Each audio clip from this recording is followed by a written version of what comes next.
તો આપણી ખીચડી બનીને તૈયાર છે, પાલક લસણની ખીચડી. અને આપણે ઉપર ગાર્નિશિંગમાં નાખ્યું છે માખણ, લીલા ધાણા, લીલું લસણ અને સાથે છે લીલી ડુંગળી.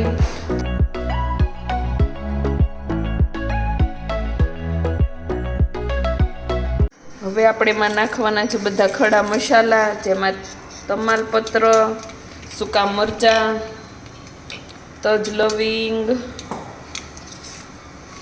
ને થોડાક લીમડાના પાન, જે બહુ તડતડ થઈ ગયા. હવે થોડુંક જીરું, થોડીક હિંગ, પછી આપણે નાખવાના છે લીલા કાંદા. આપણે એને મિક્સ કરી લઈશું. શિયાળામાં આ ખીચડી ખાવાની બહુ મજા આવે, કેમ કે અત્યારે બધું જ લીલું શાકભાજી ને એવું બધું મળી રહે. તો આપણે આ કાંદાને ચડવા દઈશું. હવે એમાં નાખશું થોડુંક આપણે આદુ મરચીની પેસ્ટ. જેવું તીખું ભાવે એવું આપણે પ્રમાણે નાખવાનું.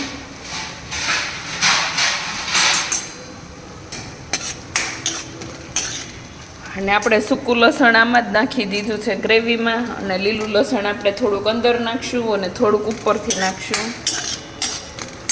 થોડુંક સંતળાઈ જાય પછી આપણે મસાલા નાખશું. નાખવાની છે આપણે પાલકની ગ્રેવી. કલર એકદમ મસ્ત ગ્રીન કલર આવી ગયો છે. હવે મસાલામાં નાખશું આપણે થોડોક ગરમ મસાલો, ધાણા જીરું પાવડર અને હળદર. પછી કરી લઈશું મિક્સ. થોડુંક લીલું લસણ ને ગ્રેવીમાંથી તેલ છૂટું ન પડે ત્યાં સુધી આપણે ગ્રેવીને પકાવી લેવાની. આપણી ગ્રેવીમાંથી તેલ છૂટું પડી ગયું છે, અને હવે આપણે નાખી દઈશું અંદર બાફેલી ખીચડી.